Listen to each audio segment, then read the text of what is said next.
General हैवलक जो था वो प्रयागराज से चला कानपुर के लिए, और जनरल जेम्स स्मिथ नील वो चला प्रयागराज से बनारस के लिए। 24 घंटे के अंदर हैवलक ने 6000 लोगों को फांसी में लटका दिया था वहां पेड़ों से। खुश हुए थे कि उन्होंने दोनों द्वीपों का नाम उन दोनों जनरलों के नाम पे रखा था। एक का नाम था हैवलक आइलैंड और दूसरे का नाम था नील आइलैंड। और उसके बाद हैवलक आइलैंड का नाम रखा उन्होंने स्वराज द्वीप, और जो नील आइलैंड है उसका नाम बदलकर उन्होंने रखा शहीद द्वीप। एक घटना ऐसी जो जो आपके थंबनेल में लिखा है कि ये अपराधी हैं उसके, तो मैं बता रहा हूँ कि किस तरह से खलनायकों को अपनी खोपड़ी में बैठाते थे। उसका एक बड़ा मतलब भयानक और शर्मनाक उदाहरण है कि ये 16 जुलाई 1857 मैं आजादी की लड़ाई के पहले दौर, जिसको प्रथम स्वतंत्रता संग्राम कहते हैं, कि 16 जुलाई 1857 को अंग्रेजों के 2 जनरल चले। यूपी पे कब्जा करना था उनको, अवध पे जिसे कहना चाहिए, और अवध पे कब्जा उनका हो चुका था, जून 1857 में हो चुका था, लेकिन गांवों में विद्रोह था। तो जनरल हैवलक जो था वो प्रयागराज से चला कानपुर के लिए, और जनरल जेम्स स्मिथ नील वो चला प्रयागराज से बनारस के लिए, कि इनको जो गांवों में लोग बवाल कर रहे हैं, जो हमको स्वीकार नहीं कर रहे हैं, उनको हम सबक सिखाएंगे। और ये इतिहास के दस्तावेजों में आज भी दर्ज है। मैंने यहाँ रेजिडेंसी वहां पे सब किताबें रखी हैं कि हैवलक ने कानपुर से जो करीब करीब 200 किलोमीटर है, इलाहाबाद से कानपुर अगर आप आइए बाई रोड, कि उसने जितने गांव पड़े वहां पर उसने लोगों को पकड़ा और पेड़ों से लटकाता हुआ फांसी पे चला। एक हजारों लोगों को उसने फांसी पे लटका दिया, कोई गिनती उसकी नहीं है। और जो जरा सा भी विद्रोह करता था उसका वो घर जला देता था, आदमी सहित। आदमी बंद किया, उसको जला देता था। 200 किलोमीटर उसने नग्न तांडव किया हैवलक ने। और जब वो कानपुर पहुंचा, तो कानपुर का अगर अपना कोई दर्शक होगा तो उसको मनीष जी याद आ जाएगा कि कानपुर का सबसे फेमस चौराहा है आज भी, वो है मेघदूत चौराहा, जहाँ पे मेघदूत 5 स्टार होटल था। अब वो नहीं, अब मतलब अब तो दूसरा भी बन गया वहां पर। अरे था क्रिकेट टीम वगैरह वहीं रुकती थी। और वो जो मेघदूत होटल है उसके ठीक सामने फूलबाग का बहुत बड़ा गार्डन है, वो आज भी है गार्डन। कि 24 घंटे के अंदर हैवलक ने 6000 लोगों को फांसी में लटका दिया था वहां पेड़ों से। मतलब उसको आप आधुनिक रावण कह सकते हैं, आधुनिक हिटलर कह सकते हैं, जो भी आपकी समझ में आए, कि जो 200 किलोमीटर पर हजारों लोगों को मौत के घाट उतारता आया, और उसके बाद उसने 6000 लोगों को फांसी पे लटका दिया। कानपुर के मेघदूत चौराहा, जो बिल्कुल मेन चौराहा है कानपुर का, वहां पर वो आज भी दस्तावेजों में दर्ज है। लेकिन हैवलक ने तो ये किया। और वो जेम्स स्मिथ नील जब बनारस के लिए चला इलाहाबाद से, तो उसने मनीष जी, उसका कहा जाता है कि उसने कम से कम 10,000 लोगों को कत्ल किया।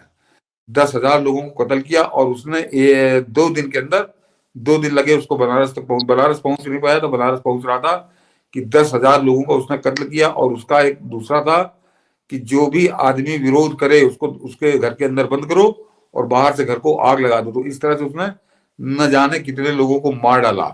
ये दोनों आतताई जनरल, ये इंग्लैंड जो ब्रिटिश शासन है हिंदुस्तान का, हम लोग डायर को रोकते हैं, डायर ने तो 1200-1300 लोग मरवाए थे। इन्होंने 10-10 हजार लोगों को कत्ल करवाया एक एक 2-2 दिन के अंदर। और उसके बाद ये दोनों आदमी लखनऊ आ गए। जरा ये इनका एक क्लाइमेक्स है कि ये दोनों लखनऊ आ गए, और लखनऊ में हैवलक भी मारा गया लड़ते हुए, और जेम्स स्मिथ नील भी यहाँ मार दिया गया। तो ये तो कहानी बड़ी आपको उसके अंदर मिल जाएगी। लेकिन इसमें कांग्रेस का पाप क्या है? दर्शक सोच रहे होंगे कि ये कहानी 1857 की है, इसमें कांग्रेस का कहां पाप? अब कांग्रेस का पाप आपको बताता हूं कि अंडमान निकोबार के जो सबसे खूबसूरत द्वीप है, जहां पर आज भी सबसे ज्यादा टूरिस्ट जाता है, तो अंग्रेजों ने अपने उन 2 जर्नलों के जो थे उनके इस अत्याचार से, जिस तरह से उन्होंने क्रश किया था, वो अंग्रेज इतने खुश हुए थे कि उन्होंने दोनों द्वीपों का नाम उन दोनों जनरलों के नाम पे रखा था। एक का नाम था हैवलक और एक का नाम था नील। तो वो हैवलक आइलैंड और दूसरे का नाम था नील आइलैंड। और वो दोनों, चलिए अंग्रेजों का शासन था 1947 तक, तो बात समझ में आती है। लेकिन 1947 से 2018 तक वो हैवलक द्वीप, हैवलक आइलैंड और नील आइलैंड ही रहे। कांग्रेस को उस पर कतई कोई एतराज नहीं था, नेहरू को कोई एतराज नहीं था, इंदिरा को कोई एतराज नहीं था, राजीव गांधी को कोई एतराज नहीं था। उन हत्यारों के जिन्होंने एक एक 2-2 दिन में 10-10 हजार हिंदुस्तानियों को पकड़ के फांसी पे लटका दिया था, उनके नाम से वहां पर बुकिंग होती थी, और वो हैवलॉक आइलैंड और नील आइलैंड वो रखे जाते थे। जब प्रधानमंत्री मोदी वहां पहुंचे हैं तो उन्होंने उस पाप को खत्म किया, और उसके बाद हैवलॉक आइलैंड का नाम रखा उन्होंने स्वराज द्वीप, और जो नील नील आइलैंड है उसका नाम बदलकर उन्होंने रखा शहीद द्वीप। और वो दोनों आज शहीद द्वीप और स्वराज द्वीप है। लेकिन मेरा कहना है कि ये 2018 में नरेंद्र मोदी की समझ में क्यों आया? क्या इन कांग्रेसियों को इतिहास नहीं मालूम था? तब तो मैं जब आजादी मिली तब तो नरेंद्र मोदी पैदा भी नहीं हुए थे। नेहरू नेहरू तो बड़ा ज्ञानी था, बड़ा अंग्रेजी पढ़ता था, उसको नहीं मालूम था कि हैवलॉक कैसा अत्याचारी है और ये नील कैसा अत्याचारी है, और इनके नाम से अब तो हम आजाद हो गए तो कम से कम खत्म कर नहीं किया। उनके नाम से 2018 तक वो हैवलॉक आइलैंड और नील आइलैंड जिंदा रहे। तो ये था कांग्रेस का पाप। और ये केवल इतने ही तक सीमित नहीं है मनीष जी। मैंने कहा ना, लखनऊ के जो मेरे साथी है वो जान रहे होंगे, और कानपुर के जो वो जान रहे होंगे, हैवलॉक के नाम से केवल वो आइलैंड नहीं था, हैवलॉक के नाम से लखनऊ की बड़ी मेन रोड जो थी वो उसके ही नाम से थी। रोड है वो Havelock road. Havelock road Lucknow की बड़ी मेन रोड थी। और सबसे खास बात यह है कि उस रोड का नाम बदला गया जब 1977 में जनता पार्टी की सरकार आई। अन्यथा आजादी के बाद सन 1977 तक यानी 30 साल उसी अत्याचारी का नाम इस देश के लोग अपने खोपड़ी पे ढोते रहे कि ये हैवलॉक रोड है, और हैवलॉक को बड़ा कोई महान आदमी समझते थे। कोई बहुत से लोग तो तब तक हिस्ट्री जानते नहीं थे।